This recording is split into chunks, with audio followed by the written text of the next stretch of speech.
नमस्कार दोस्तों, आज की वीडियो इंटरेस्टिंग ही नहीं बल्कि इम्पोर्टेंट भी होने वाली है, क्योंकि आज की इस वीडियो में हम 2025 के महाकुंभ मेले की अनोखी भव्यता पर नजर डालेंगे और इसके इतिहास को जानेंगे। तो चलिए दोस्तों, बिना देरी के वीडियो को शुरू करते हैं। कुंभ एक संस्कृत शब्द है जिसका मतलब है कलश या घड़ा, और मेला का मतलब है खास त्योहार या मान्यता के कारण इकट्ठा हुए लोगों का जुलूस।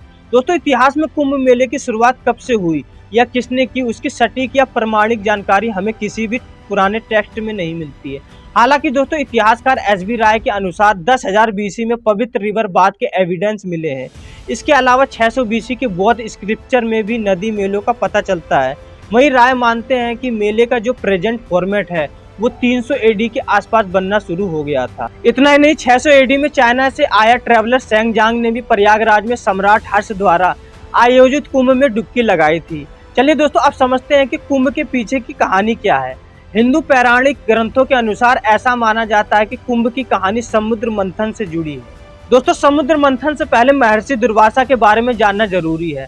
मान्यताओं के अनुसार महर्षि दुर्वासा भगवान शिव के पुत्र कहलाते हैं। माना जाता है कि उनका जन्म भगवान शिव के क्रोध से हुआ था और इसी कारण उनके स्वभाव में क्रोध सबसे ज्यादा दिखता था। दुर्वासा ऋषि को छोटी छोटी बातों पर क्रोध आ जाता था और वह श्राप दे देते थे। ऐसे ही एक बार दुर्वासा ऋषि ने देवताओं को श्राप दे दिया था। श्राप के कारण इंद्र और दूसरे देवता कमजोर पड़ गए। इस कमजोरी का फायदा उठाकर राक्षसों ने देवताओं पर आक्रमण कर उनसे उनका स्वर्ग लोक छीन लिया। इसके बाद सभी देवता मिलकर भगवान विष्णु के पास पहुंचे और उन्हें पूरी बात बताई। तब भगवान विष्णु ने देवताओं से कहा कि अगर आपको असुरों को हराने के लिए अमृत की जरूरत है और इस अमृत को आप क्षीर सागर का मंथन कर निकाल सकते हैं, लेकिन इस काम को करने के लिए आपको दैत्यों की मदद लेनी पड़ेगी। भगवान विष्णु के ऐसा कहने पर सारे देवता राक्षसों के साथ समझौता कर अमृत निकालने की कोशिश में लग गए। समुद्र मंथन के लिए वासुकी नाग को रस्सी बनाया गया और मद्राचल पर्वत को मथनी बनाया गया। दोस्तों, समुद्र मंथन से कुल 14 चीजें निकली। सबसे पहले निकला था हलाहल विष, जिसको गले में धारण कर शिवजी नीलकंठ कहलाए। इसके बाद कामधेनु गाय, ऐरावत हाथी, कल्प वृक्ष, अप्सरा रंभा, माता लक्ष्मी, पावनजन्य शंख, पारिजात वृक्ष, सारंग धनुष जैसी दूसरी चीजें निकली और लास्ट में निकला अमृत कलश। जब अमृत कलश निकला तो उसे पाने के लिए देवताओं और दानवों के बीच संघर्ष शुरू हो गया। इस बीच जयंत ने अमृत कलश उठाया और वहां से भाग गए। जयंत भगवान इंद्र के बेटे हैं। अब राक्षस पड़ गए जयंत के पीछे। जयंत अमृत कलश को लेकर भागते रहे और इसी में अमृत की कुछ बूंदे पृथ्वी पर 4 जगह छलक गई, और ये जगह भी गंगा किनारे हरिद्वार में हर की पौड़ी, त्रिवेणी संगम के किनारे प्रयागराज, शिप्रा नदी के किनारे उज्जैन और गोदावरी नदी के पास नासिक। दोस्तों, इसलिए इन जगहों को पवित्र माना जाता है और यहाँ कुंभ मेला लगता है। अब सवाल यह है कि हर 12 साल में क्यों आता है कुंभ मेला। बता दूं कि देवताओं और राक्षसों के बीच कुल 12 दिनों तक लड़ाई चली थी और 12 दिन लग गए थे जयंत को अमृत कलश लेकर स्वर्ग पहुंचने में। इसलिए कुंभ भी 12 दिन के होते हैं। इनमें 4 कुंभ धरती पर होते हैं और 8 देवलोक में होते हैं। ऐसा माना जाता है कि देवताओं का दिन पृथ्वी के 1 साल के बराबर होता है, इसलिए कुंभ मेला भी हर 12 साल में मनाया जाता है। दोस्तों, कुंभ मेला 4 प्रकार का होता है: अर्ध कुंभ, कुंभ, पूर्ण कुंभ और महाकुंभ। कुंभ मेला प्रयागराज के अलावा हरिद्वार, नासिक, उज्जैन में भी लगता है। ये मेला हर 12 साल में आयोजित किया जाता है। इसके लिए चारों जगहों पर बारी बारी से चुना जाता है।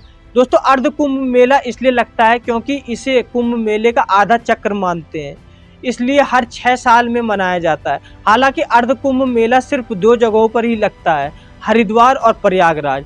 वहीं 12 साल बाद मनाए जाने वाले प्रयागराज के कुंभ मेले को ही पूर्ण कुंभ मेला कहा जाता है। प्रयागराज में लगने वाला कुंभ इसलिए भी काफी इम्पोर्टेंट माना जाता है क्योंकि यहाँ 3 नदियों का संगम होता है और इसलिए अन्य 3 शहरों की तुलना में सबसे बड़ी संख्या में श्रद्धालु यहीं आते हैं।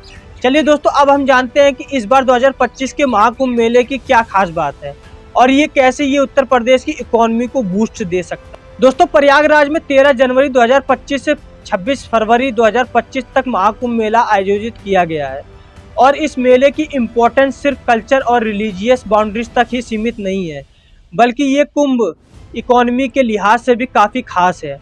ये महाकुंभ उत्तर प्रदेश सरकार के लिए रिलीजियस टूरिज्म को बूस्ट करने का एक सुनहरा मौका है, क्योंकि अंदाज़ा लगाया गया है कि इस बार करीब 40 से 45 करोड़ तीर्थयात्री यहाँ आ सकते हैं। इसलिए इस बार कुंभ के लिए लगभग 4000 हेक्टेयर में टेम्परेरी शहर बनाया जा रहा है। दोस्तों 2013 के कुंभ मेले में 1214 करोड़ का बजट दिया गया था। हालांकि मेले पर कुल खर्च 1017 करोड़ ही हुआ था। 2025 के महाकुंभ का बजट 2013 से 4043 करोड़ रुपए ज्यादा है। यानी इस बार महाकुंभ का बजट 5060 करोड़ रुपए है, जिसमें से केंद्र सरकार ने 2100 करोड़ रुपए दिए हैं। दोस्तों 2013 के महाकुंभ से कुल 12,000 करोड़ का रेवेन्यू कलेक्ट हुआ था। इस बार महाकुंभ से करीब 25,000 करोड़ के रेवेन्यू कलेक्ट होने की उम्मीद है। अब आप समझ गए होंगे कि महाकुंभ सिर्फ एक रिलीजियस गैदरिंग नहीं है, बल्कि इकोनॉमी बूस्टर भी है। इस बार के कुंभ मेले के स्केल को समझिए। 2013 में कुंभ मेला के लिए 16 स्क्वायर किलोमीटर एरिया अवेलेबल करवाया गया था और इस बार एरिया को 2400 हेक्टेयर बढ़ा दिया गया है, यानी पिछली बार से करीब 2.5 गुना ज्यादा।